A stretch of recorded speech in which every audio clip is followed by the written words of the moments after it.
बढ़िया क्या है। धन्यवाद करो यीशु का। Hallelujah, praise the Lord.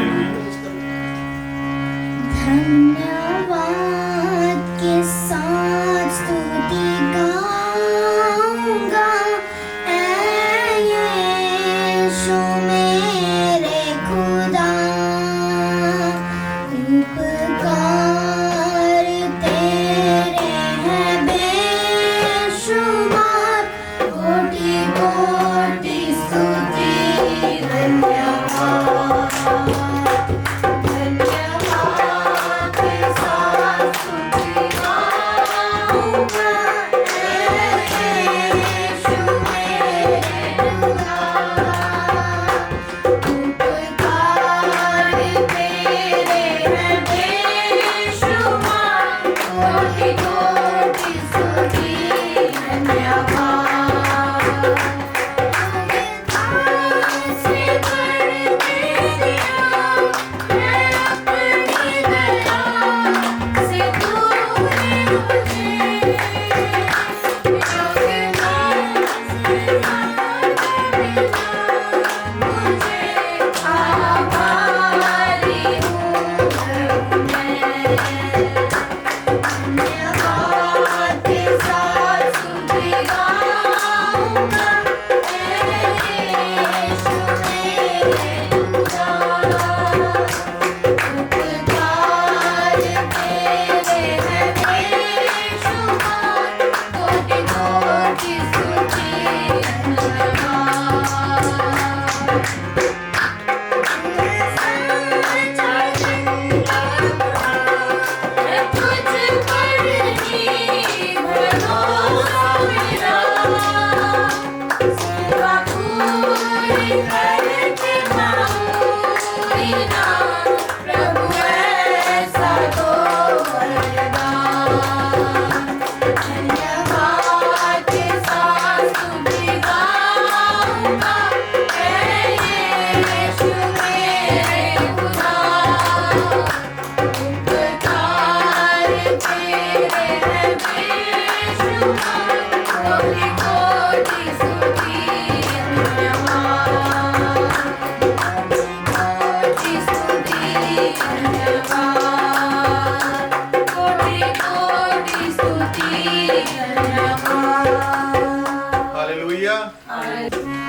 शुक्रगुजारी करदा करदा ही तर जावा मैं,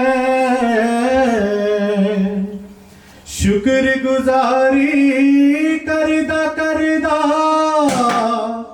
ही तर जावा मैं, शुक्रगुजारी दी पेट तेनू चढ़ावा मैं, शुक्रगुजारी दी पेट तेनू चढ़ावा मैं, शुक्रगुजारी दी पेट तेनू चढ़ावा।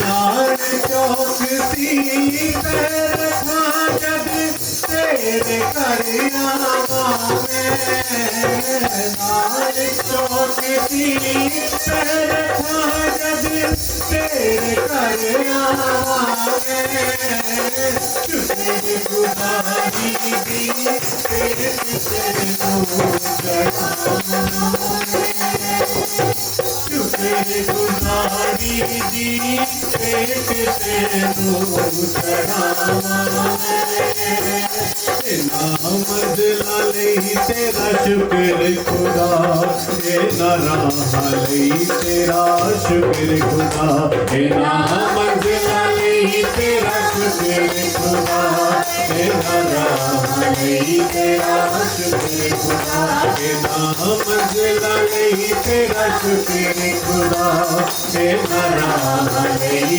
तेरा शुक्र खुदा, नामद लाली तेरा शुक्र खुदा, नाराह लई तेरा शुक्र खुदा।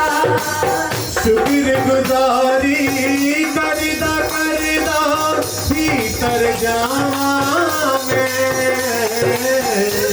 शुक्रगुजारी करदा करदा भीतर जावा मैं, शुक्रगुजारी दी पेट तेनू चढ़ावा मैं, शुक्रगुजारी दी पेट तेनू चढ़ावा मैं, शुक्रगुजारी दी पेट तेनू चढ़ावा मैं, इस दिन दिल ही तेरा शुक्र खुदा, इस शाह लई तेरा शुक्र खुदा, इस दिल ही तेरा शुक्र खुदा, नासाह लई तेरा शुक्र खुदा, इस दिल ही तेरा शुक्र खुदा, नासाह लई तेरा शुक्र खुदा। शुक्रगुजारी करदा करदा रूह नाल भर जावा मैं, शुक्रगुजारी करदा करदा रूह नाल भर जावा मैं, शुक्रगुजारी करदा करदा रूह नाल भर जावा मैं, शुक्रगुजारी करदा करदा रूह नाल भर जावा मैं, शुक्रगुजारी दी पेट तेनू चढ़ावा मैं, शुक्रगुजारी दी पेट तेनू चढ़ावा मैं, नार चौकसी पैर था जग तेरे घर आवा मैं,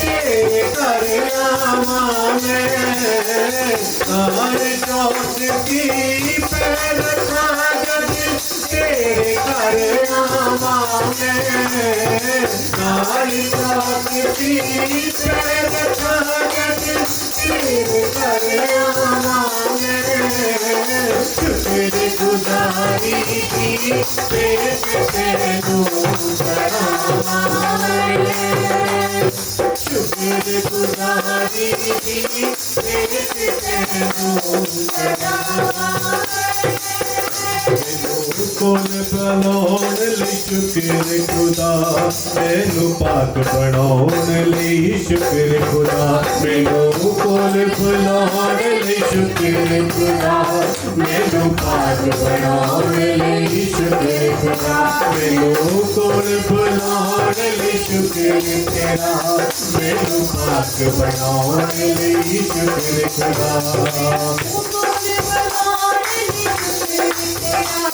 मैनू पाक बनाने लई शुक्र तेरा शुक्र गुजारी करदा करदा रूह नाल भर जावां मैं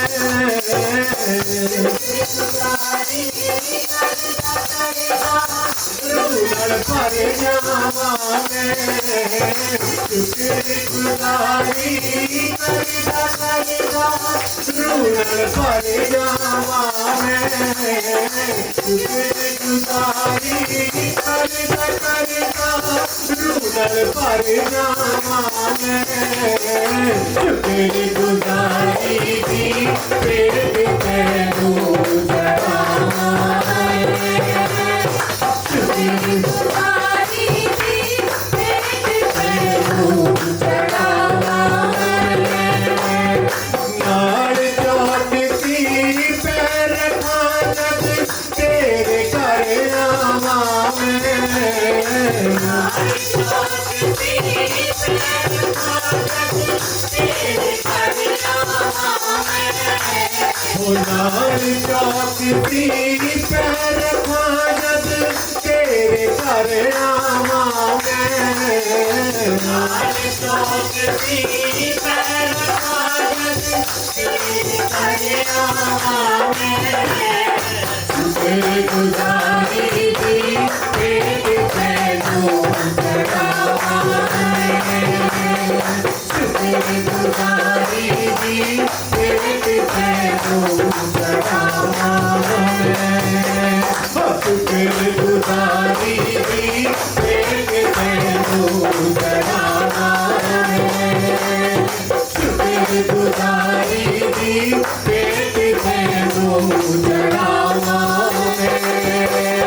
शुक्र गुजारी दी तेरे तैनू जगावां शुक्र गुजारी दी तेरे तैनू जगावां शुक्र गुजारी दी तेरे तैनू जगावां शुक्र गुजारी दी तेरे तैनू जगावां शुक्र गुजारी दी तेरे तैनू जगावां Hallelujah, hallelujah, hallelujah, hallelujah, hallelujah, hallelujah, hallelujah. परमेश्वर तेरा धन्यवाद करते हैं परमेश्वर हालेलुया तेरा धन्यवाद परमेश्वर हालेलुया हालेलुया हालेलुया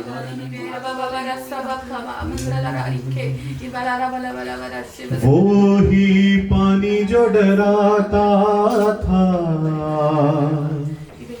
और रास्ता भी न देता था वो ही पानी जो डराता था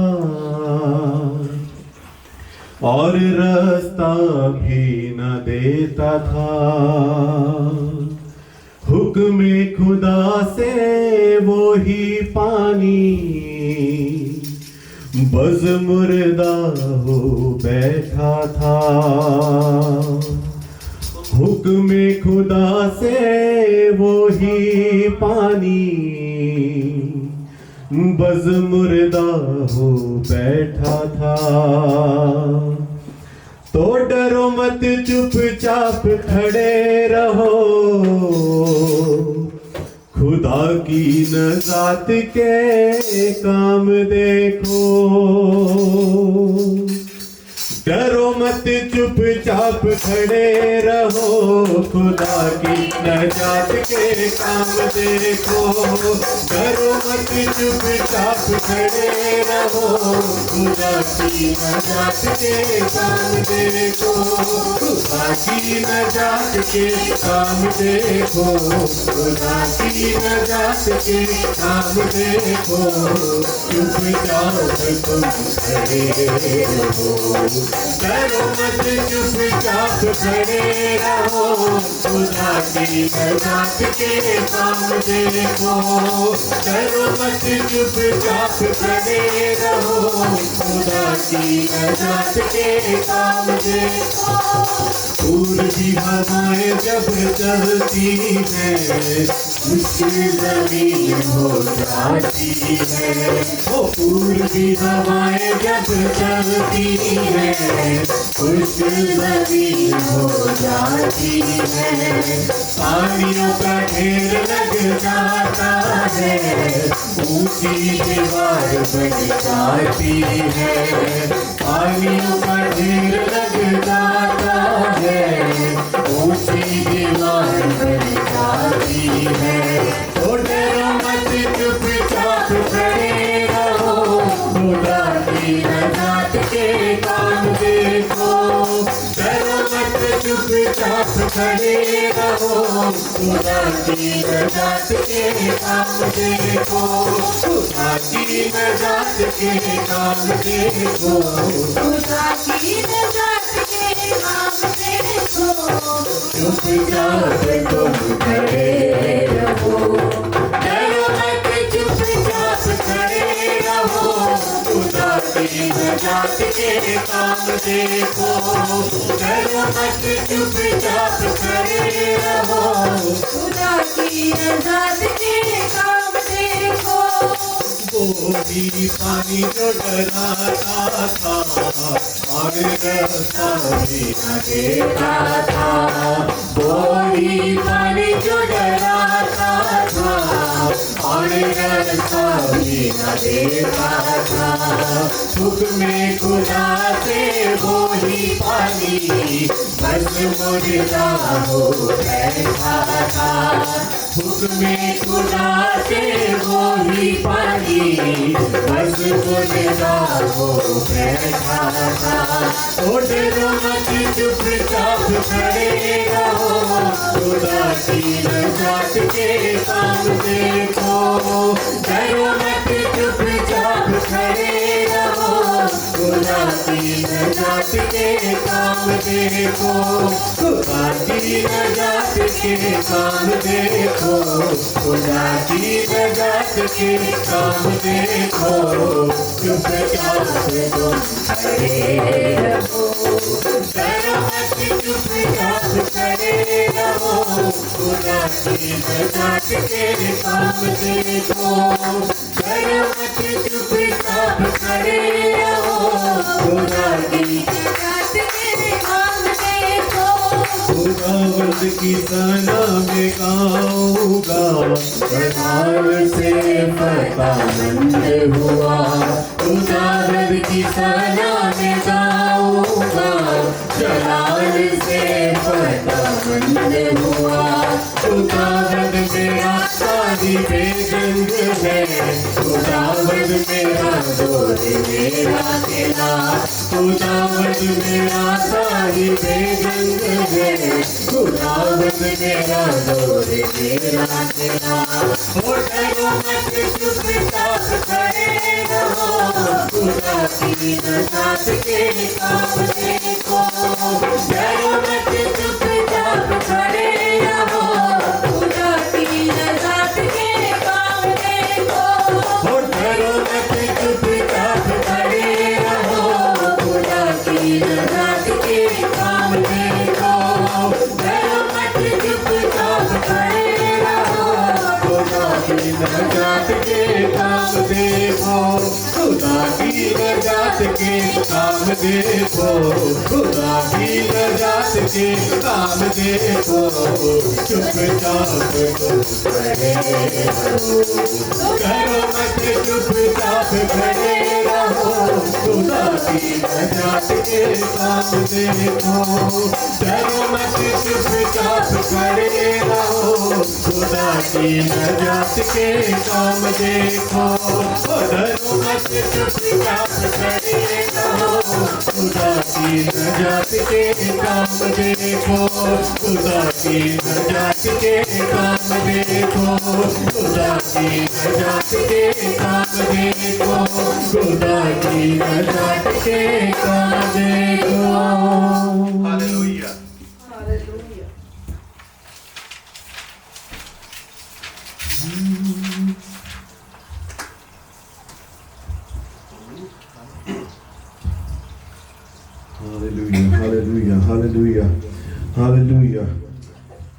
परमेश्वर का आत्मा इस जगह के उत्ते मौजूद है। आप सारे 2 मिनट खड़े होके ते इस आराधना को आप करांगे, इस गीत भजन आप गावांगे। हालेलुया हालेलुया हालेलुया हालेलुया। मैनू अपनी रूह दे नाल भर दे खुदा, मैनू अपनी रूह दे नाल भर दे खुदा, मैनू यसू दे लहू नाल पाक कर दे खुदा, मैनू अपनी रूह दे नाल भर दे खुदा, मैनू अपनी रूह दे नाल भर दे खुदा, ओ मैनू यसू दे लहू नाल साफ कर दे खुदा, मैनू अपनी रूह दे नाल भर दे खुदा, मैनू अपनी रूह दे नाल भर दे खुदा। चश्मा बन जावा तेरा, ऊंचा कर जाना तेरा, चश्मा बन जावा तेरा, ऊंचा कर जाना तेरा, चश्मा बन जावा तेरा, ऊंचा कर जाना तेरा, चश्मा बन जावा तेरा, ऊंचा कर जाना तेरा, मैनू अपने कलाम दे नाल भर दे खुदा, ओ मैनू अपने कलाम दे नाल भर दे खुदा, ओ मैनू यसू दे लहू नाल साफ कर दे खुदा, मैनू अपनी रूह दे नाल भर दे खुदा, ओ मैनू अपनी रूह दे नाल भर दे खुदा, करदा हां इकरार तेरा, चाहदा हां दीदार तेरा, करदा हां इकरार तेरा, चाहदा हां दीदार तेरा, करदा हां इकरार तेरा, चाहदा हां दीदार तेरा, करदा हां इकरार तेरा, चाहदा हां दीदार तेरा, मैनू बदल सच्चाई नाल भर दे खुदा, ओ मैनू बदल सच्चाई नाल भर दे खुदा, मैनू यसू दे लहू नाल साफ कर दे खुदा, मैनू अपनी रूह दे नाल भर दे खुदा, ओ मैनू अपनी रूह दे नाल भर दे खुदा, ओ यीशु मैनू कामिल कर दे, अपनी रूह दे फल नाल भर दे, यीशु मैनू कामिल कर दे, अपनी रूह दे फल नाल भर दे, यीशु मैनू कामिल कर दे, अपनी रूह दे फल नाल भर दे, यीशु मैनू कामिल कर दे, अपनी रूह दे फल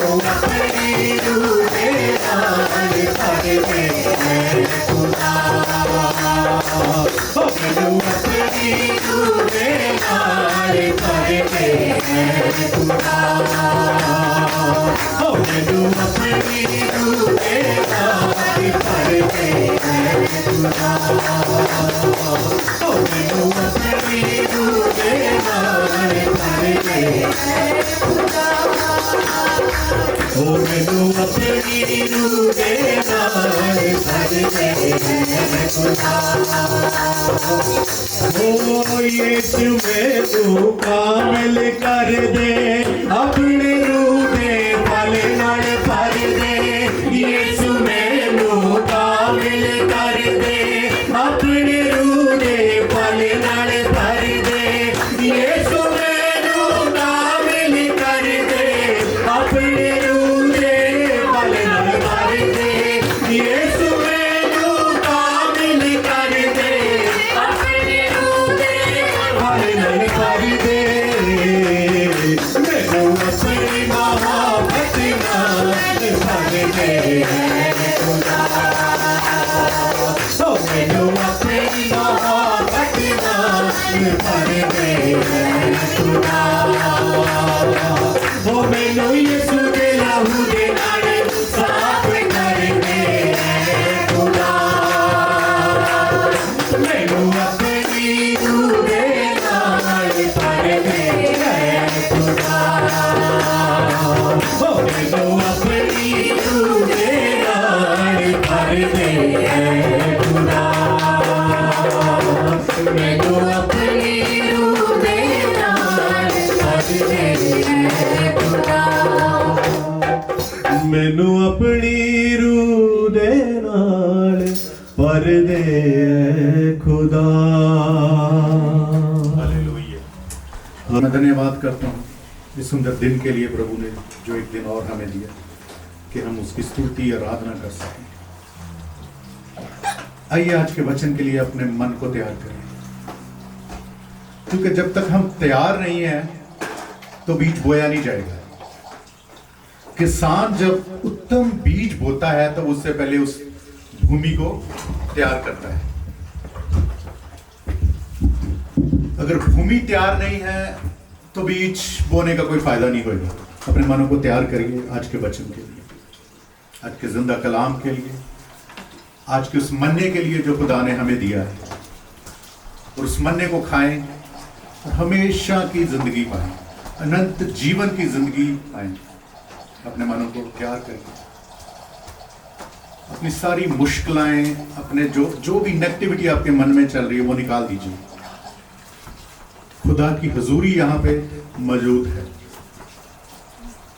आप खुदा की हजूरी को महसूस करें, पवित्र आत्मा को महसूस करें।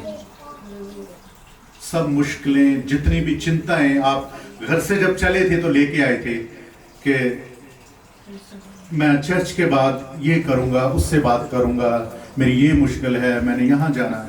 अब सब कुछ छोड़ दो, झुक जाओ खुदा के आगे, अपने घुटनों पे झुक के खुदा के आगे ये मिन्नत करो, खुदा आज का जो वचन है, आज का जो कलाम है वो मेरी जिंदगी का बेहतरीन कलाम होगा, और उस बीज को मैं जब मेरे मन में बोया जाएगा तो मैं 100% उसका फल लेके आऊंगा। और पूरी जिंदगी खुदा मैं उस बीज को, उसके तले चलूंगा और उस बीज को अपने बच्चों में, अपने रिश्तेदारों में, अपने यारों दोस्तों में उसी बीज को मैं बांटूंगा। यही खुदा चाहता है मेरे और तुझसे, यही खुदा। अब बैठ सकते हैं।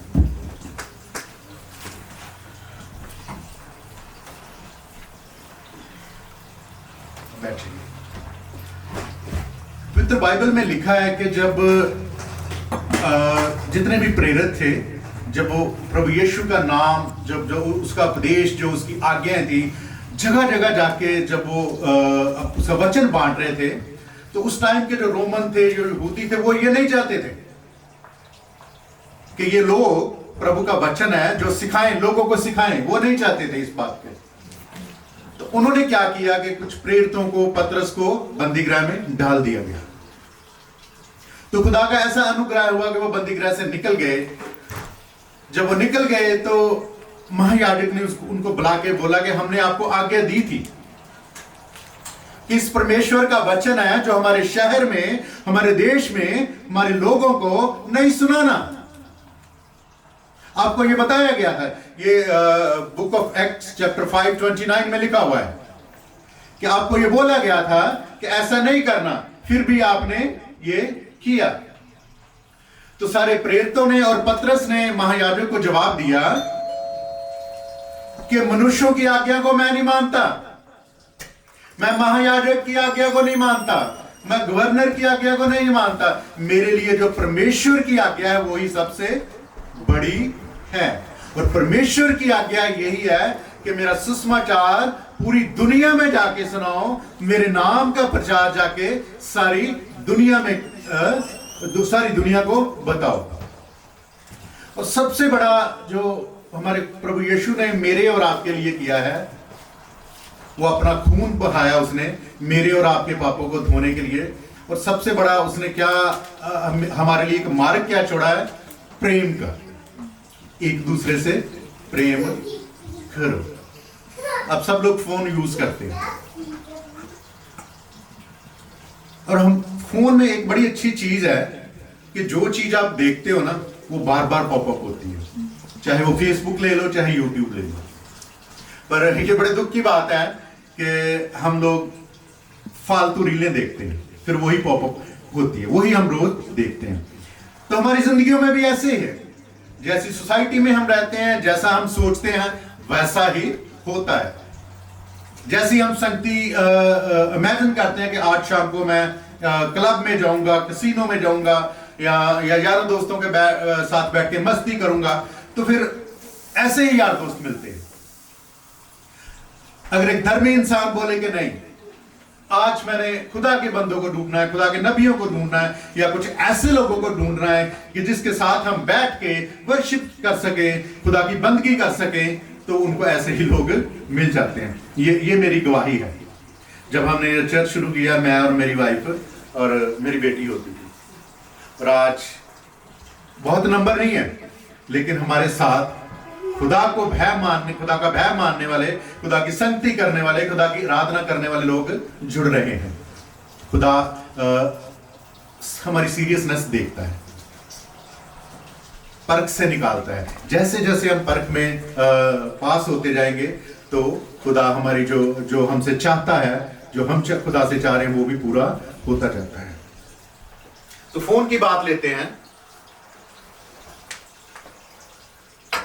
किसी ने पंडित धर्म प्रकाश शर्मा का नाम सुना कभी? अब बहुत फोन देखते हो, पंडित धर्म प्रकाश शर्मा, फिल्में भी आप देखते हो, मैं भी बहुत देखी थी। पंडित धर्म प्रकाश शर्मा राजस्थान के एक छोटा सा शहर है पुष्कर, बहुत मंदिर है वहां पे, और उसके पिताजी पंडित सोनलाल शर्मा, वो उस एरिया के जितने भी बहुत सारे पता नहीं 100-150 मंदिर के चीफ थे, और वो उनका इकलौता बेटा था। वो बॉलीवुड में भी गया, उसने फिल्में बनाई। उस टाइम के जो सुपरस्टार थे, दिलीप कुमार, प्राण साहब, और बड़ा मैं सर्च कर रहा था, भारत भूषण, आई थिंक वो एक्टर भी है और डायरेक्टर भी है। उस टाइम की बात है, 65 की। मैं तो पैदा भी नहीं होता, आप भी नहीं पैदा, अगर मैं नहीं हुआ, मैं आप सबसे बड़ा हूं। तो उस टाइम की बात, वो बॉलीवुड का स्टार भी था, तो बहुत बड़ा स्टार था। लेकिन शुरू से ही उसकी जो माँ थी, उसके जो पेरेंट्स थे, वो बड़े अपने धर्म में बड़े वो परफेक्ट थे। वो खुदा की खोज में लगे रहते। वो हिंदू धर्म को बिलोंग करते थे। उसका पिता जो बहुत सारे मंदिरों का चीफ था, वो अपने धर्म में पूरी रीति से चलते थे। लेकिन वो हमेशा अपनी माँ को कहता था कि वो किसी खोज में है, जो सच्चा परमेश्वर है उसकी खोज में लगा रहा। उसकी माँ हमेशा अपने टाइम टू टाइम जैसे हिंदू धर्म के रीति रिवाज वो करती थी, लेकिन वो अपनी माँ से पूछता था सच्चा परमेश्वर कौन है। एक बार कॉलेज में भी वो जब वो बड़ा हुआ, कॉलेज में था, तो किसी को साथ लेके मिशनरी के पास गया, तो उनको बोला कि बताइए मुझे सच्चा परमेश्वर कौन है। तो उन्होंने बोला उनसे कि तू बपतिस्मा ले, फिर तुझे, वो कहता नहीं मैं बपतिस्मा नहीं लूंगा, मैं क्रिश्चियन नहीं बनूंगा, लेकिन आप मुझे बताइए कि क्या यीशु खुदा है। लेकिन वो वहां से उठ के आ गया। वो बॉलीवुड में था। उसकी मां ने कहा कि नहीं, तू ये बॉलीवुड, ये सिनेमा छोड़ दे। तू जो पैदा हुआ है, मैंने खुदा के साथ प्रॉमिस किया है, परमात्मा के साथ प्रॉमिस किया है कि तू खुदा के लिए है। तो उसने बॉलीवुड छोड़ दिया। लेकिन जब हम उनकी गवाही सुनते हैं, तो वो कहता है कि मुझे एक सपना आता था, बार बार एक सपना आता था। सपने में एक लड़की आती थी। वो लड़की ने बड़े अच्छे कपड़े पहने, एक महल से निकलती थी, थोड़ी देर आती थी, फिर अंदर चली जाती थी। वो उसके सपनों में बार बार आती थी। तो जब वो एक बार कॉलेज में गया तो उसने देखा कि वो एक लड़की उसके सामने आ गई, वही, और उसने उससे बात करी। उस टाइम वो बॉलीवुड स्टार था। तो उस लड़की को बोला कि आपका नाम क्या है? तो जैसे लड़कियां कहती कि आपको क्या, वो बार बार उसके पीछे पड़ गया। तो कहने लगा, उसके घर तक पहुंच गया वो। तो वो क्रिश्चियन फैमिली थी, वो पंडित थे, छोटे से शहर में बहुत सारे मंदिर है। आप देखो, उसको सर्च करके देखो पुष्कर, तो वो हिंदुओं का तो बहुत होली शहर कह सकते हो आप, अजमेर के शायद पास है थोड़ा सा। तो वो उस क्रिश्चियन फैमिली के घर चला गया। उस लड़की से फादर से कहता कि मैं इससे शादी करना चाहता हूं। तो उसके फादर ने कहा कि नहीं, ऐसा नहीं हो सकता, मेरी बेटी, हम क्रिश्चियन हैं और आप इतने बड़े वो जो पंडित हैं उनके बेटे हो, तो ये नहीं हो सकता, आप चले जाओ यहां से। उसके फादर ने उसको वहां से भेज दिया। लेकिन बार बार उसके मन में ये स्ट्राइक कर रही थी। उसने लड़की को फिर भी अप्रोच किया, लेकिन लड़की भी नहीं मानी। एक दिन क्या हुआ कि वो लड़की अपना बैग उठा के उसके घर आ गई। तो कहने लगी, वो पंडित धर्म प्रकाश शर्मा उनसे कहने लगे कि क्यों आई हो? वो कहती कि मैं आपसे शादी करूंगी। वो कहता क्यों?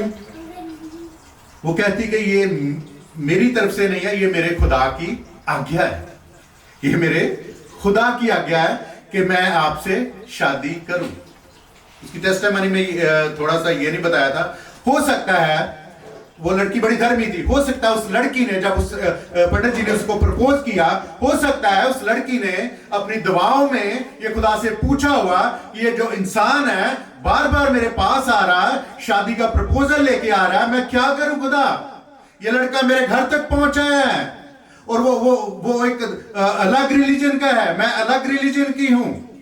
वो अपने धर्म में पूरा कट्टर है, मैं अपनी आपको मानती हूं, मैं अपने मार्गों से हट नहीं सकती, तो मैं क्या करूं? तो खुदा ने उसे जरूर बोला कि तू जा, उसके घर जा और उससे कर शादी कर ले। वो लड़की बहुत खूबसूरत नहीं थी, रंग की सांवली थी। शादी हो गई उनकी। उनके पेरेंट्स जो थे वो गुस्सा आए उससे कि ये क्या कर दिया आपने, क्योंकि उनका समाज में नाम था। वो चीफ था, जितने भी मंदिर थे उसके फादर चीफ थे। तो आपको पता ही है कि इंडिया में अगर ऐसा हो जाए तो क्या होता है। उन्होंने उसके माँ बाप ने कहा कि नहीं, हम इसको स्वीकार नहीं करेंगे। लेकिन उस लड़की ने अपने प्यार से, जो खुदा ने उसमें ट्रांसफर किया था, जो खुदा का प्यार उसमें मिला था, उनसे सबका मन जीत लिया। उसके पेरेंट्स का मन जीत लिया, उसकी मां का मन जीत लिया, और उसकी मां और बाप उस लड़की को थोड़े ही दिनों में प्यार करने लगे। लेकिन पंडित जी कहते हैं कि तू सब कुछ कर सकती, तू अपने चर्च जाना, तू जा, जो करना कर, अपनी बाइबल पढ़, लेकिन मेरे को कभी बाइबल का वचन नहीं सुनाना, मुझे कभी चर्च के बारे में नहीं कहना। तू घर में जैसे मर्जी रह, जैसे मर्जी कर, लेकिन मुझे कभी जो तेरा परमेश्वर है इसका वचन कभी तू नहीं सुनाना। पंडित जी वो जो धर्म प्रकाश शर्मा थे, बहुत पढ़े लिखे इंसान थे, और इंडिया में आपको पता बिरला ग्रुप, उसमें उनको नौकरी मिल गई। वो वहां चले गए, किसी दूसरी स्टेट में शिफ्ट हो गए, तो बहुत अच्छी पोस्ट में थे, जो हाईएस्ट पोस्ट होती है, पॉलिटिकल लेवल तक की पोस्ट होती है, वहां चले गए, खूब पैसा कमाया। लेकिन वो एक तलाश में थे, खुदा की तलाश में था। उसकी मदर बीमार होगी, वो वापस आ गया। तो एक दिन उसका फादर उसे कहता कि मैं चाहता हूं जिस उद्देश्य के लिए तू मेरे घर में जन्म लिया है वो पूरा कर। बहुत पैसे तूने कमाए, करोड़ों रुपए है, लेकिन उसके फादर कहते कि मैं चाहता हूं कि तू दुनिया की सेवा कर। जितने पैसे तेरे पास है नहीं चाहिए मुझे, मैं ये सुनना चाहता हूं कि मेरा बेटा लोगों में काम करता है, लोगों की क्या करता है, सेवा करता है, उनके दुख सुख बांटता है। तो उसको वो पॉलिटिक्स में चला गया। उस टाइम कांग्रेस थी, prime minister Mrs Indira Gandhi थे, तो वो पॉलिटिक्स में चला गया। तो वो जल्दी ही, उनका होल्ड था, वो राजस्थान का जो कांग्रेस कमेटी थी उनका जनरल सेक्रेटरी बन गया, और बड़ा अच्छा होल्ड था। वो जैसे ही वो जनरल सेक्रेटरी बन गया, उसका एक बड़ा ब्राइट फ्यूचर था। तो कंटिन्यू जो उसकी वाइफ थी उसके लिए कंटिन्यू प्रेयर करती रही कि एक दिन ऐसा आएगा जब ये बदल जाएगा। एक किस्सा मैं बताता हूं कि बिरला ग्रुप के जब कोई डेलीगेट्स फॉरेन से आए होते, उसकी मीटिंग थी, तो उसकी वाइफ ने कहा, जैसे पुराने जमाने में ऐसा ही होता था कि जो वाइफ होती थी वही अपने हस्बैंड के जब रेडी होता था तो टाई बांधनी, शूज के लेसेस बांध रहे, तो वो उसके शूज के लेसेस बांध रही थी। तो उसने उससे बोला कि मैं चाहती हूँ कि आज आप जल्दी आ जाइए घर, क्योंकि हमारे शहर में एक प्रभु के दास आ रहे हैं। आप देख सकते हैं उनके बारे में, भगत सिंह छाबड़ा, आप देख सकते हो, कभी गूगल फोन देखो, टाइम मिले तो देखना, भगत सिंह छाबड़ा। वो कहती कि वो प्रभु के दास आ रहे हैं, तो मैं चाहती हूँ कि आप जल्दी आ जाओ, हम उनसे मिलेंगे। वो बड़ा गुस्सा हो गया, वो बहुत ज्यादा गुस्सा हो गया कि ये मुझे क्या कह रही है। उसने अपने टांग उठा के उसके मारा, उसके खून बहना शुरू हो गया, लेकिन उस लेडी ने कुछ भी नहीं कहा। वो कहती कोई बात नहीं, खुदा आपको जल्दी लेके आएगा, गुस्सा नहीं करना, मुझे कोई फर्क नहीं पड़ता कि आपने मुझे थप्पड़ मारा या अपना किक किया, आई एम ओके। क्यों उसने ऐसा कहा, क्यों उस लेडी ने ऐसा कहा, क्या कारण था? क्योंकि प्यार, उसमें प्यार था। परमेश्वर की आज्ञा थी कि तू जा और उस इंसान से शादी कर, ये परमेश्वर की आज्ञा थी। और शादी उस लड़की को जरूर ये पता होगा ये हिंदू है, मैं क्रिश्चियन हूं, और वहां का माहौल कैसा होगा, लेकिन फिर भी वो परमेश्वर के प्यार में बनी रही।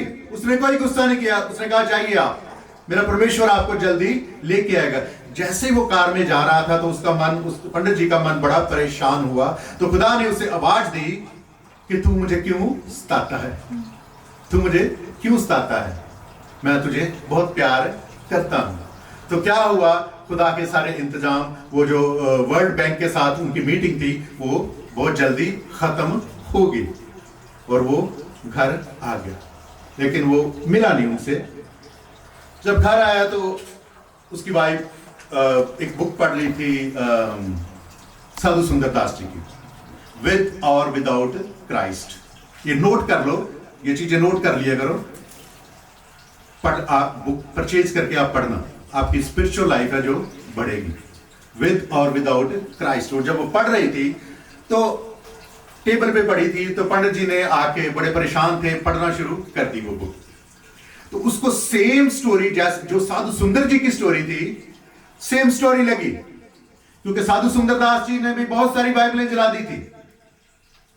उसको मिशन स्कूल में, जो मिशनरियों का स्कूल था इंग्लिश, उसमें एडमिशन नहीं मिली क्योंकि वो बाइबल नहीं पढ़ना चाहता था।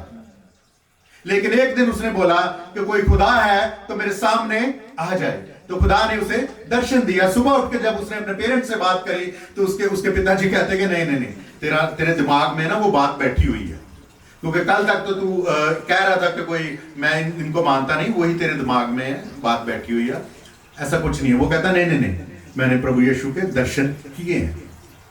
वो उसने रट लगा ली कि नहीं, यही प्रभु है, यही जिंदा परमेश्वर है, मुझे प्रभु का प्यार मिल गया है। उसके ताया जी ने उसको बोला कि ये सारी दौलत ले ले, सब कुछ ले ले, और ये तू जो प्रभु वाला किस्सा, यीशु मसीह वाला किस्सा, इसको खत्म कर दे। पर उसने कहा नहीं।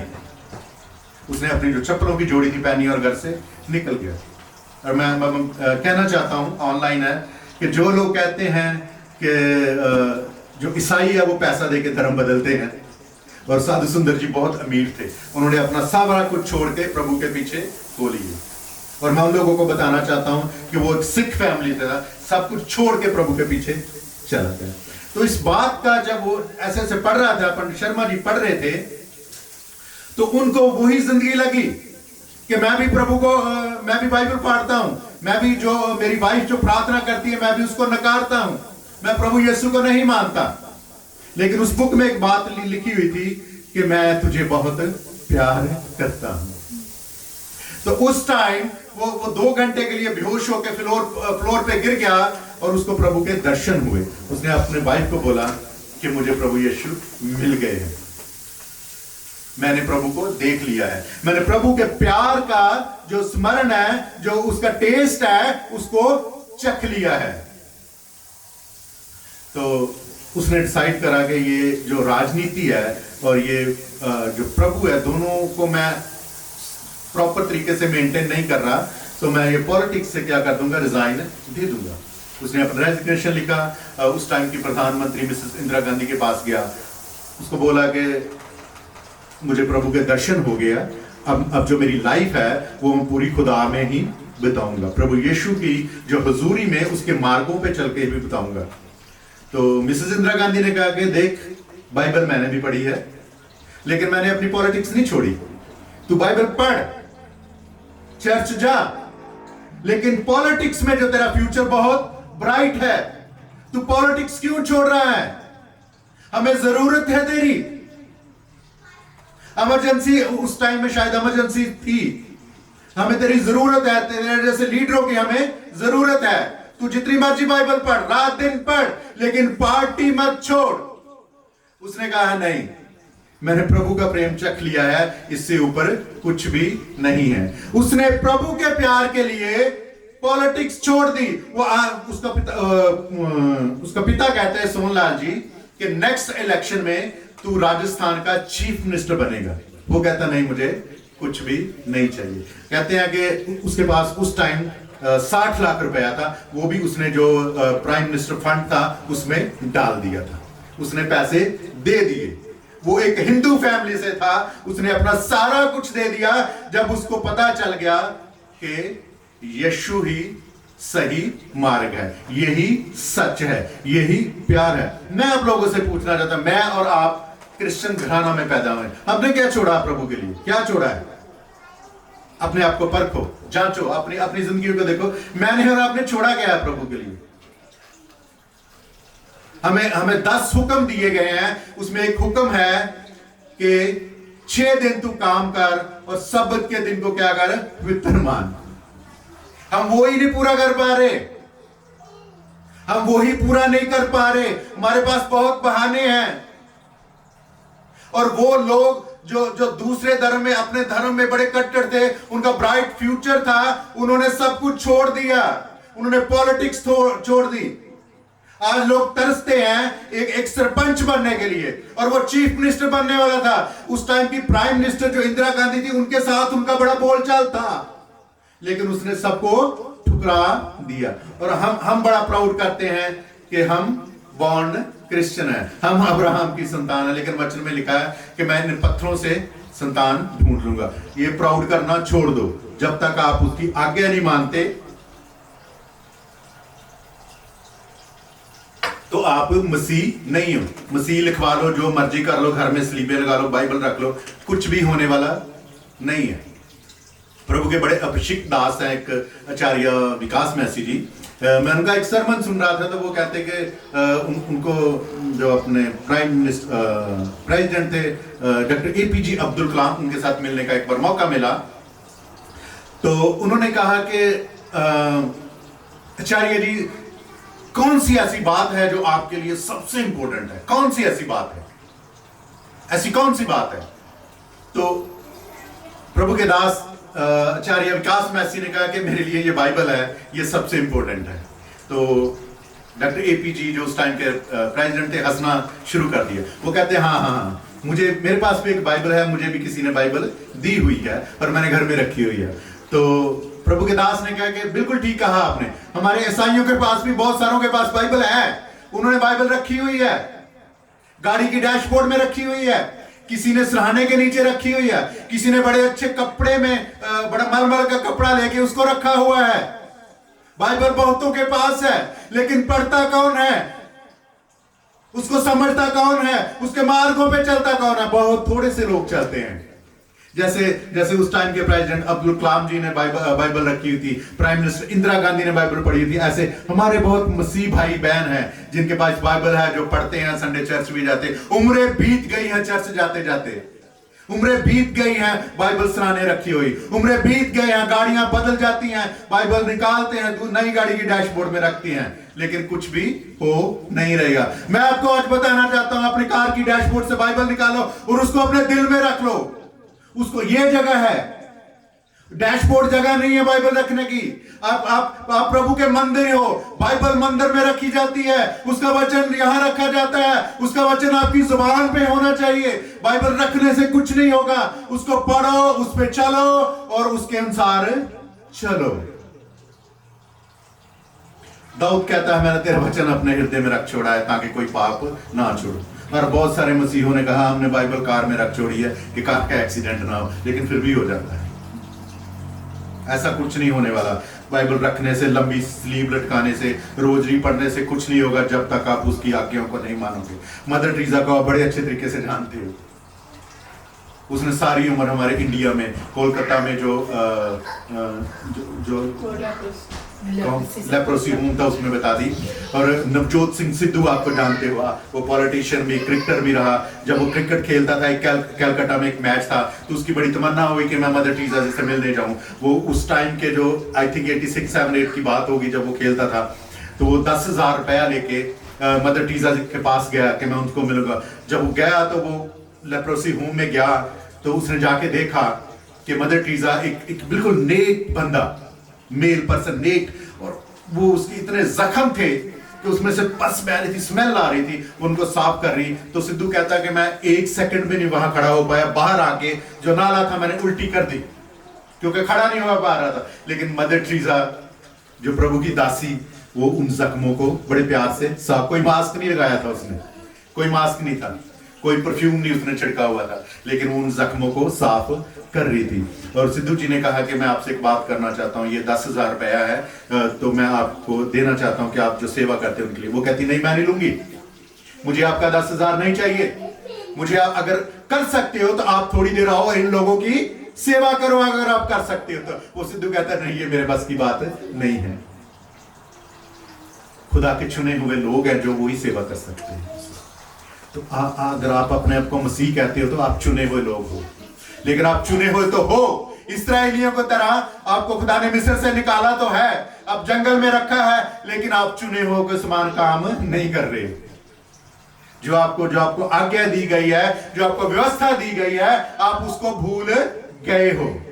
बहुत सारे मसीह, मैं आप सबको नहीं कर सकता, मैं जज नहीं हूं, लेकिन जो खुदा मुझे वचन देता वो मैं बोलता हूं। बहुत सारे लोग आज भी उसी हालातों में हैं, उनके पास व्यवस्था है, सब कुछ है, लेकिन उसके मार्गों पे नहीं चलते। आइए हम आज का वचन पढ़ते हैं, 1 कुरिन्थियों चैप्टर 13। 1 कुरिन्थियों चैप्टर 13, वहां ऐसा लिखा हुआ है कि अगर मैं स्वर्गदूतों की बोलियां बोलूं, प्रेम ना रखूं, तो मैं कुछ भी नहीं। पढ़िए प्लीज कोई 1 कुरिन्थियों चैप्टर 13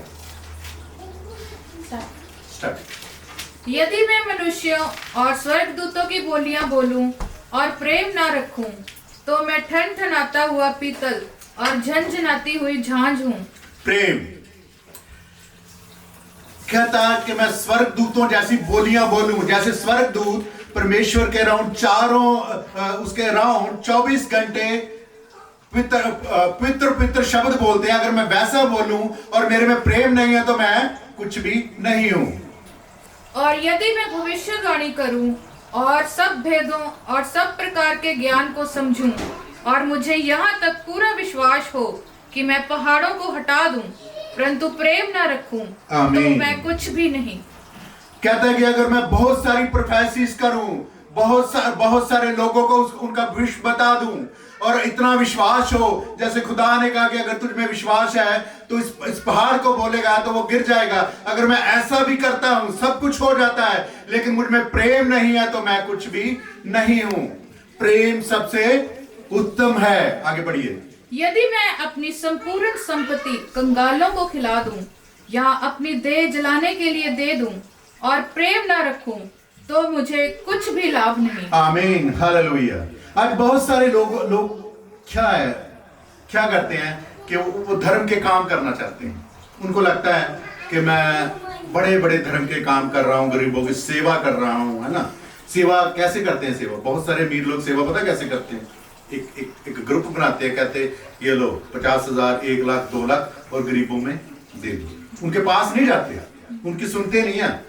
उन्होंने आगे आगे एम्प्लॉय रखे हुए कि जाओ जाके करो, और खुद कहाँ होते हैं? कसिनो में, डिस्को में या दारू पार्टी में होते हैं, है ना। वो सोचते हैं कि हमारा कोई बंदा है जो धर्म के काम कर रहा है, खुदा ऐसा पसंद नहीं करता। वो कहता तो अपनी देह भी जला देना, तेरे में प्रेम नहीं है ना तो तू कुछ भी नहीं है। जो बाइबल है, जो बाइबल का मेन मूल है, वो ये नहीं है बड़े बड़े घर, बड़ी बड़ी बरकतें नहीं है। वो क्या है? प्रेम है। जॉन 3:16 में क्या लिखा है कि उसने जगत के साथ ऐसा प्रेम किया कि अपना इकलौता बेटा दे दिया, जो कोई उसके ऊपर विश्वास लाए वो नाश ना हो बल्कि हमेशा की जिंदगी पाए। इकलौता बेटा दे दिया, क्रॉस पे दे दिया उसने अपना इकलौता बेटा। मुझे और आपको छोटी सी चोट लगे ना, हमारे दांत में, घुटने में दर्द हो ना, हम 10 पास्टर्स को फोन करते हैं, जितने हमारे सर्कल में होते हैं बैठते हैं। अगर उससे थोड़ी प्रॉब्लम हो जाए तो पास्टर को फोन करते हैं, कहते हैं जी क्या करें? आपके पास्टर्स आपको एडवाइस करते हैं, उपवास रखो, ये करो, हम आपके लिए ये कर रहे हैं, है ना, सब कुछ छोटी सी दर्द के लिए। पर वो परमेश्वर है जो मेरे और आपके लिए क्रूस पे, जिसने एक एक बूंद थी जो उसके खून की वो जमीन पे गिर गई। कहते हैं कि जब उसको कोड़े मारे गए तो हिस्ट्री बताती है कि मैं एग्जैक्ट तो नहीं बता सकता, 150-200 ग्राम जो उसका मांस था वो निकलता था। और मैं और आप क्या करते हैं? धूप होए, सर्दी होए, गर्मी होए या कोई प्रॉब्लम होए तो हम अपना चर्च ही मिस कर देते हैं। ये प्यार है। और जब ईस्टर होता है, गुड फ्राइडे होता है ना, तो हम व्हाइट कपड़े पहन के बड़ा करते हैं, बड़ा सोग में रहते हैं, हमारा प्रभु हमारे लिए मर गया। कई लोग तो रो रो के प्रचार करते हैं, जब कलमे बोलते हैं ना तो वो रो रो के बोलते हैं। वचन में तो नहीं ऐसा लिखा कि आप मेरे लिए रो। कहाँ लिखा हुआ वचन में? वचन में कहीं नहीं लिखा हो कि आप मेरे लिए रो। कहता आप अपने लिए रो कि ये दिन झाड़ों में ना आ जाए। उसको तो पिता ने भेजा था, क्रूस पे जाने के लिए ही पिता ने भेजा था। ये प्लान था और वो अपनी आज्ञा में पूरा निकला। और मेरे और आपके लिए क्या आज्ञा है? कि उसके प्रेम को जो है कंटिन्यू रखें। हमें वो हमारी सिम्पति नहीं चाहता कि आप ईस्टर के दिन या गुड फ्राइडे के दिन जो 40 दिन लोग रोजे रखते हैं, कहीं नहीं लिखा बाइबल में 40 दिन गुड फ्राइडे के दिन या ईस्टर के से पहले कोई रोजों का जिक्र नहीं है बाइबल में। मैं आपको बता दूं, बाइबल में ऐसा कुछ नहीं है।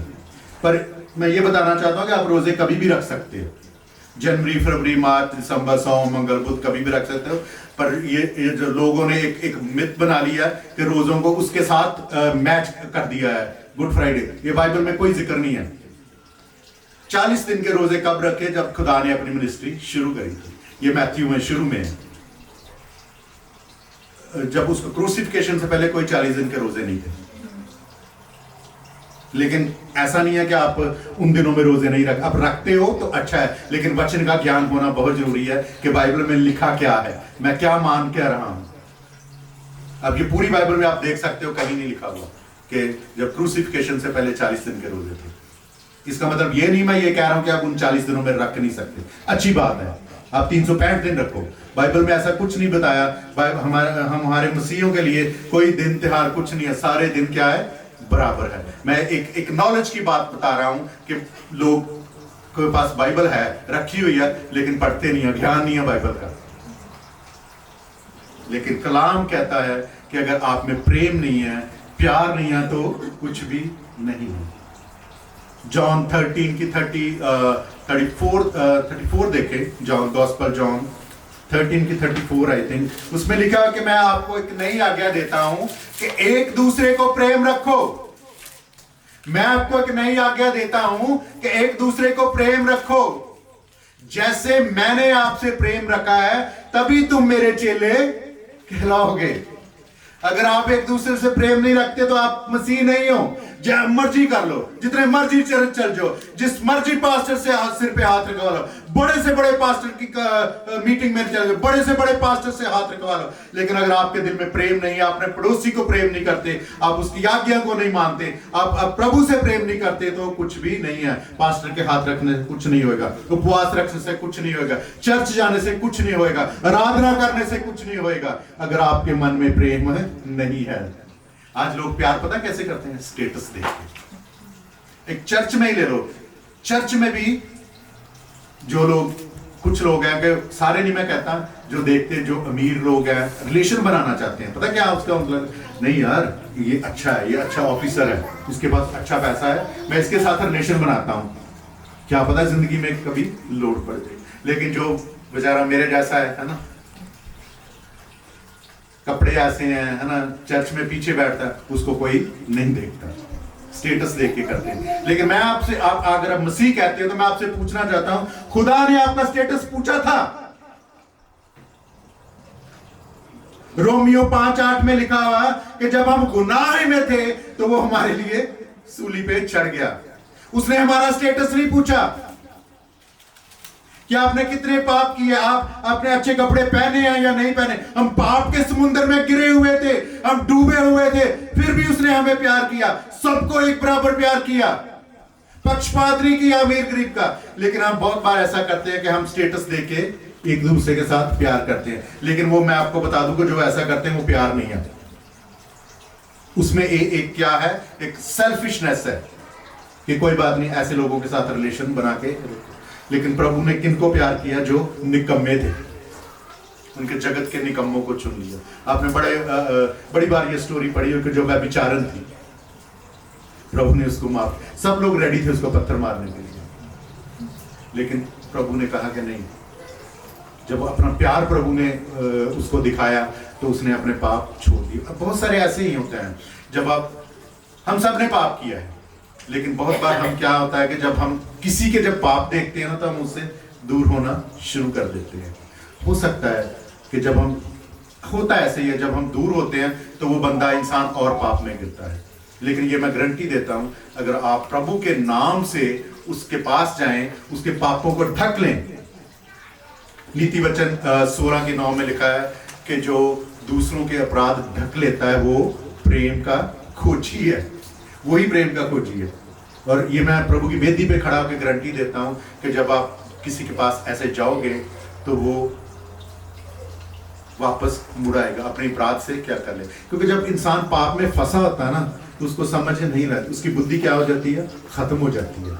वो कहता है कि चल ठीक है, चलने दो, ऐसे ही चलेगा। क्योंकि लोग उसे पसंद नहीं करते, लोग उसे पसंद नहीं करते। मेरे एक अंकल है इंडिया में, वो सालिश आर्मी में पादरी साहब थे, वो बॉम्बे में रहते थे। तो उनका एक मिशन था कि बॉम्बे में जितने भी ये क्या कहते हैं, जो वैश्या के जो अड्डे होते, वो वहां जाते थे और वहां जाके प्रचार करते थे। और मैं उनसे एक बार बात कर रहा था, मैंने कहा कि मतलब वो जब आप जाते हो, आपको सुनते हैं, आपको एक्सेप्ट करते हैं, आपको मतलब कैसा लगता है कि ये हम कहाँ जा रहे हैं? आपको थोड़ा सा औसा नहीं लगता कि हम कहाँ जा रहे हैं? तो मैंने उनसे पूछा कि वो क्या कहते हैं जब आप उनको प्रचार करते हो, तो वो क्या कहते हैं आपसे? तो उन्होंने एक ही बात बोली। किसी वैश्य से जब उन्होंने बात करी तो किसी वैश्य ने उनसे कहा कि ठीक है, हमें कोई प्रॉब्लम नहीं है, आप हमें प्रभु का वचन सुनाते हो, हम चर्च आएंगे, हम प्रभु को मानेंगे, सब कुछ करोगे, सब कुछ करेंगे, जैसा आप पास्टर जी कहते हो हम वैसा करेंगे। लेकिन कहते कि वो वैश्य ने कहा कि मेरा क्वेश्चन है आपसे, क्या आपकी सोसाइटी हमें वैसा ही प्यार करेगी जैसा आप कहते हो? आप कहते हो कि यीशु मसीह सबको प्यार करता है। उस वैश्य ने कहा कि क्या आपकी सोसाइटी आपकी बाइबल के अनुसार करेगी, हमें प्यार करेगी? जब मैं ये कोठा छोड़ के आपके चर्च आ जाऊंगी, आपकी सोसाइटी में आ जाऊंगी, आपके साथ मिलना वर्तना शुरू कर दूंगी, तो जैसा आपकी बाइबल में लिखा हुआ है वैसा प्यार आपके लोग मुझे करेंगे। तो मेरे अंकल कहते कि मैं थोड़ा चुप हो गया, किस बात का मेरे पास कोई जवाब नहीं था। लेकिन कहते कि मैंने कहा कि हम आपके लिए दुआ करेंगे। आज भी सेम क्वेश्चन है बहुत सारे लोगों के पास। बहुत सारे लोग जो पाप में हैं, उनका वो पाप में धंसते जा रहे हैं, क्योंकि जो अपने आप को धर्मी कहते हैं वो उन लोगों के पास जाना नहीं चाहते, और जो पापी है वो और पाप में धंसता जा रहा है। लेकिन मेरे और आपके लिए क्या आगे? अगर आप अपने को मसीह कहते हो, आप हर रोज प्रार्थना करते हो, चर्च जाते हो, और मेरे और आपके लिए आज्ञा यही है कि हम जो पाप में हैं उनको लेके आए, उनको ले वापस लेके उन प्रभु का वचन सुनाएं। ये मेरे और आपके लिए यही आज्ञा है। जॉन 14 पढ़िए। जॉन 14 उसमें क्लियरली लिखा हुआ कि जो मुझे जॉन 14 पढ़िए प्लीज। तुम्हारा मन व्याकुल ना हो। नहीं गॉस्पेल 14 नहीं 14 सॉरी 14 की 15 सॉरी जॉन 14 की 15। यदि तुम मुझसे प्रेम रखते हो तो मेरी आज्ञाओं को मानो। हालेलुया। क्लियर यहाँ पे लिखा हुआ है कि यदि तुम मुझसे प्रेम करते हो, अगर आप मुझसे प्रेम करते हो तो मेरी आज्ञाओं को मानोगे। तो आज्ञा क्या है? आज्ञा यही है कि एक दूसरे को प्रेम। अभी हमने पढ़ा 13 की 34 में लिखा हुआ कि मैं तुम्हें एक नई आज्ञा देता हूं कि एक दूसरे से प्रेम रखो जैसे मैंने तुमसे रखा है, तभी तुम मेरे चेले कहलाओगे। और इसी के 21 में लिखा हुआ कि जिसके पास मेरी आज्ञाएं हैं और उसको मानता है वो ही मुझसे प्रेम करता है। और झूठा दावा करने वाले बहुत हैं कि मैं खुदा से प्रेम करता हूं, मैं तो हर चीज में, हर चर्च की हर एक्टिविटी में पार्टिसिपेट करता हूं, पादरी साहब जो कहते हैं मैं वही करता हूं। लेकिन मैं आपको एक जो वह मैं आपका क्लियर कर देना चाहता हूं कि पादरी साहब जो मर्जी कहते रहे, चर्च जो मर्जी कहता रहे, अगर आप खुदा की आज्ञाओं को नहीं मानते, खुदा को नहीं प्यार करते, खुदा के बंदों को नहीं प्यार करते, तो जिस मर्जी बड़े चर्च में चलो, पादरी साहब की जितनी मर्जी बात मान लो, अगर आप खुदा की बात नहीं मान रहे तो पादरी साहब की बात मानने से कोई फायदा नहीं होने वाला आपको। ये सब दिखावा है। उसने क्लियरली लिखा। 21 पढ़ दीजिए प्लीज। जिसके पास मेरी आज्ञाएं हैं और वह उन्हें मानता है वही मुझसे प्रेम रखता है। हालेलुया। जिसके पास मेरी आज्ञाएं हैं और उसको मानता है वही मुझसे प्रेम करता है, वही मुझसे प्रेम करता है। और वचन में लिखा हुआ कि अपने पड़ोसी को अपने समान प्रेम करो। कितने लोग हैं? पड़ोसी ये नहीं है कि जिसका घर मेरे पास है, पड़ोसी वही है, आपकी बीवी आपकी पड़ोसी, आपके बच्चे आपके पड़ोसी, आपके रिश्तेदार आपके पड़ोसी है। देखिए ये जो बाइबल है, जितनी भी चीजें इसमें लिखी हुई हैं ये सबके लिए है, ठीक है। इसमें जितनी भी आज्ञा है मेरे लिए भी उतनी है और आपके लिए भी उतनी है। प्रॉब्लम कहां पे आती है कि हम कहना शुरू कर देंगे देखो जी असी दे बड़ा कर दे, है ना, वो नहीं करते, है ना। अब मुझे आज्ञा दी गई है कि आपने प्यार करना है। ये नहीं खुदा ने कहा कि नहीं अगर तुझे वो नहीं करेगा आगे से तुझे थप्पड़ मारेगा और तूने नहीं जाना। ये मुझे आज्ञा दी गई है कि आपने प्रेम करना है। उसका रिजल्ट क्या होगा उसके बारे में मुझे इंस्ट्रक्शन नहीं दी गई। वो किसने देखना है ना, खुदा ने देखना। हो सकता है जो हमारा दुश्मन है उसके पास भी प्रभु का वचन गया हो और वो भी ढीठ होकर बैठा हो, है ना, और हम दोनों ढीठ होकर अपने अपने घर में बैठे हो। आज्ञा कोई भी नहीं मान रहा। हम क्या कर रहे हैं? सिर्फ सुन रहे हैं, उसको मान नहीं रहे, वचन सुन रहे हैं। और यही वचन हम सब मसीह परिवार में पैदा है और मैं गारंटी के साथ कहता हूं कि हम बचपन से सुनते आ रहे हैं। बहुत सारे खुदा के दासों ने ये वचन आपको बताया होगा। ये कोई ऐसा चैप्टर नहीं है कि ये हिडन चैप्टर है, इसके ऊपर कभी किसी पास्टर ने प्रचार ना किया। ये बड़ा कॉमन सा चैप्टर है, लेकिन कई सालों से हम इस वचन को, इस शब्द को सिर्फ सुन ही रहे हैं। उसके ऊपर कोई काम नहीं कर रहे, उसके ऊपर कोई वर्क नहीं कर रहे। लेकिन हमारे प्रभु यीशु की एक खासियत क्या है? क्यों हमारा प्रभु यीशु बाकी सबसे अलग है? कि उसने जो बोला उसको क्या करके दिखाया है उसने। अब किसी भी जॉब में है, हम ज्यादा यहाँ मेडिकल लाइन वाले में बैठे हैं, जो बॉस होता है ना, जब वो सर्जरी करता है ना, पहले अपने वो रेजिडेंट को क्या करता है? करके दिखाता है। जब वो करके दिखाता है तो वो जब उनको हैंड ओवर करता है कि अब सेव आप ऐसा करो, तो वो वहां से जाता नहीं है, वो वहां पीछे खड़ा रहता है। ये इनका चाचा जी का सबसे ज्यादा एक्सपीरियंस है, आप पूछ सकते हो। वो बॉस बीच बीच में आके देखता है, पूछता है।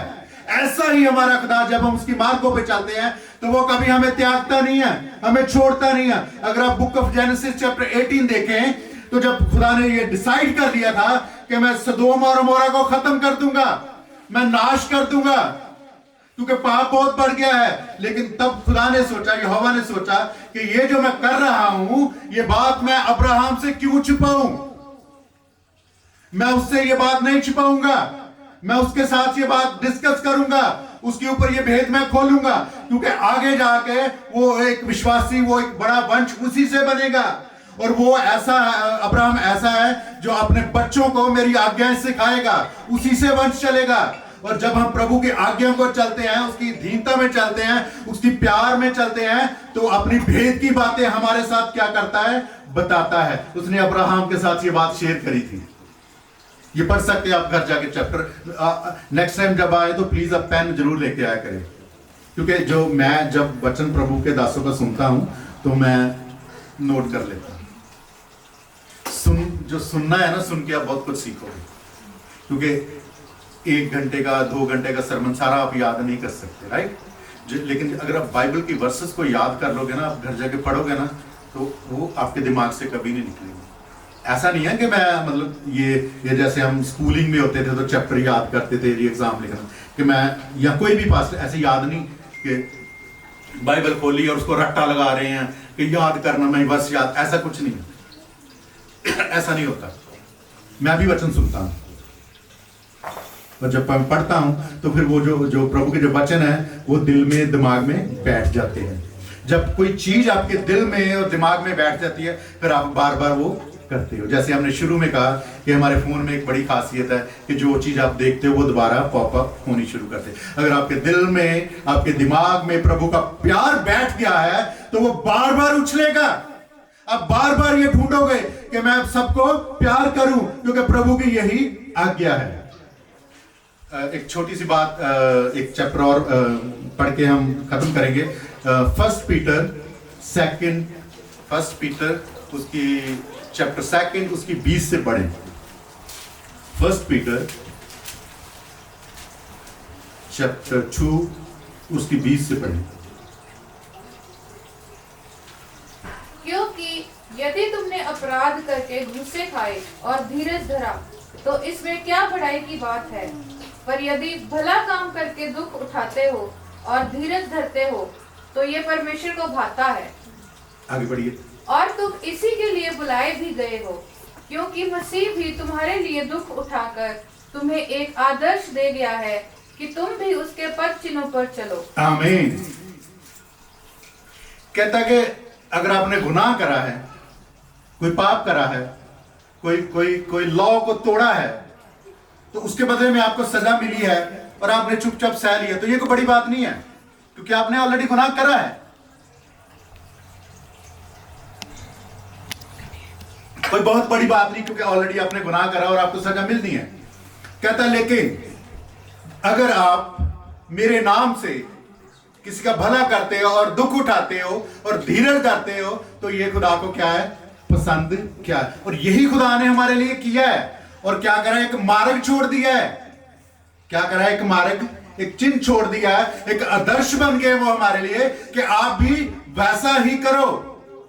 और प्रभु ने आदर्श मेरे और आपके लिए क्या छोड़ा है, कि पड़ोसी को प्यार करो।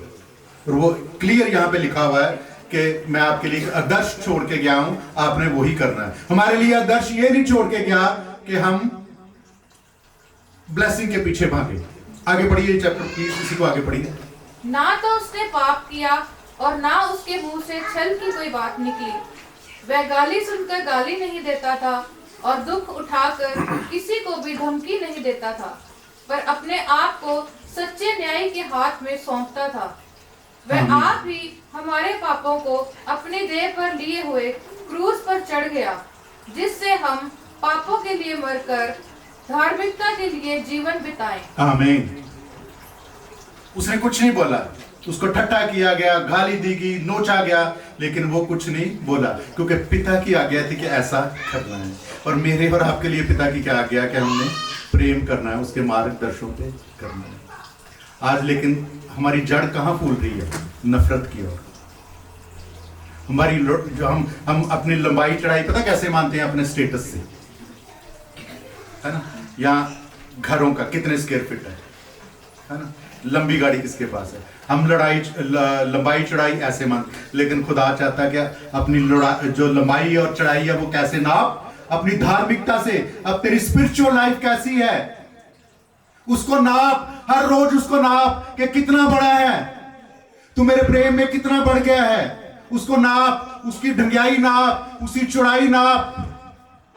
लेकिन हम कुछ और ही चीजें नापनी शुरू कर दी है। 1 Corinthians 13:13 में लिखा है कि आशा और पढ़िए प्लीज 1 Corinthians 13:13। 1 Corinthians 13:13 प्लीज पढ़े। पर अब विश्वास, आशा, प्रेम ये तीनों स्थायी हैं, पर इनमें सबसे बड़ा प्रेम है। आमीन। विश्वास, आशा और प्रेम ये तीनों क्या है? स्थायी है। बहुत अच्छी है तीनों चीजें, लेकिन इन सबसे बड़ा क्या है? प्रेम। मेरे प्रियो, मैं आपको बताना चाहता हूँ, अगर मेरे और आप में प्रेम नहीं है ना तो सब चीजें बेकार है। हम जो मर्जी कर लें, जितना मर्जी प्रभु का नाम ले, बड़े बड़े चर्चों में चले जाएं, सब कुछ कर लें, लेकिन एक प्रेम नहीं है, एक मसीह है। जो मसीह की पहचान क्या है? प्रेम। आज से 25-30 साल पहले जो मसीह लोग पता कैसे पहचाने जाते थे? अपनी जुबान से। अब इंडिया में जाके पूछो जो पुराने लोग हैं ना, वो कोई लगे कि मसीह लोग जो बड़े हम्बल है ना, वो कोई किसी से लड़ाई झगड़ा कुछ नहीं करते, कुछ नहीं बोलते किसी को, चुपचाप रहते हैं। ये पहचान थी। लेकिन आज बहुत सारे जो मसीह है, कहते हैं मसीह, लेकिन मार्गों से क्या हो गए? हट गए। क्योंकि वचन में लिखा है कि जो प्रभु का मार्ग है वो क्या है? छोटा है, सकरा है, और भीड़ बहुत ज्यादा हो गई है। लेकिन वचन कहता है कि चुने हुए कम है। अब जब प्रभु आएगा तो सिर्फ अपने प्रेम करने वालों को ही लेके जाएगा, दूसरों को नहीं लेके जाएगा। आज यहां से जब एक जाएं तो एक डिसीजन ले, अपनी लंबाई चौड़ाई, अपने प्रेम की जो प्रभु में आपकी लंबाई और चौड़ाई, उसको नापे कि कितनी है, बढ़ गई है या कम हो गई है या है ही नहीं है। इसके ऊपर काम करना शुरू करें। अगर आप अपने आप को मसीह मानते हो, अगर आप खुद जिंदा खुदा को मानते हो, तो इस लंबाई, अपने प्रेम की लंबाई और चौड़ाई को नापना शुरू करें। चर्च के आकार को ना देखें, चर्च की कांग्रीगेशन को ना देखें कि कितनी है, किसी पादरी साहब की डिग्री को ना देखें, उसको नापने की आपको जरूरत नहीं है। आपको क्या जरूरत है? आप आपकी जो स्पिरिचुअल लाइफ है वो कितनी बड़ी है, क्योंकि जब न्याय होगा तो उसी को देखा जाएगा। खुदा आप सबको बड़ी बरकत दे। Hallelujah, hallelujah. जिंदा परमेश्वर, मैं आपका धन्यवाद करता हूँ आज की आराधना के लिए, आज की संगति के लिए। प्रभु जी मैं आपका धन्यवाद करता हूँ प्रभु जी, और आज के वचन के लिए प्रभु जी मैं आपका धन्यवाद करता हूँ। जो प्रेम का बीज आपने हमें दिया प्रभु जी, होने दे प्रभु जी। ये जो बीज आज बोया गया है प्रभु जी, उसको कोई शैतान की ताकत चुरा के ना लेके जाए प्रभु जी। वो बीज 100 गुना फल लेके आए प्रभु जी। जितने भी लोग हैं यहाँ पे, जब प्रभु जी अपने अपने घरों में जाए प्रभु जी, और उस बीज की रखवाली करे प्रभु जी। अपने दूतों को भेजना प्रभु जी कि उस बीज की रखवाली कर सके प्रभु जी। ये तेरे प्रेम को प्रभु जी, ये सारी कलीसिया तेरे प्रेम को जान सके प्रभु जी, और अपने रिश्तेदारों में, अपने भाई बहनों और पूरी दुनिया को बता दे कि आपने कैसा प्रेम किया। और हम मसीह लोग हैं जो आपके मार्गों पे चलते हैं प्रभु जी। एक एक को बरकत देना यीशु नाम में, आमीन। आए हमारे बाप जो तू आसमान पर है, तेरा नाम पाक माना जाए, तेरी बात करता है, तेरी मर्जी जैसे आसमान पर पूरी होती है जमीन पर भी। हमारी रोज की रोटी हमें बख्श, हमारे कसूर होने को माफ कर जैसे हम अपने कसूर को माफ करते। हमें आजमाइश में न पड़े बल्कि बुराई से बचा, तू जो बादशाह कुदरत और ज़ात हमेशा से। आमीन। खुदा आपको बड़ी बरकत। आमीन।